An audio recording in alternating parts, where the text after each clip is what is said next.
তো আমরা যাইতাম গিয়ে আজকে যাইতাম গিয়ে করিয়া মায়ে বৌদিয়ে ছোট বউয়ে ওরা তারা করিয়া মাংস বানাইরা পিঠা বানাইরা আর আমি বইয়া বইয়া খাইতাম।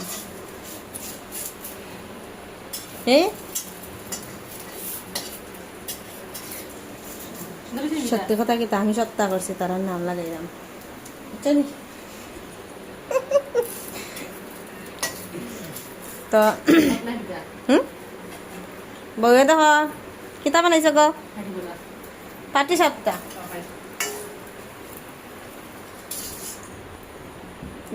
সিম্পল যেটা কত সুন্দর পিঠা বানাইছ। কে কে খাইবাই আসো একটা একটা খাইয়া যাইবাই পরে যদি আও খাইতাই না।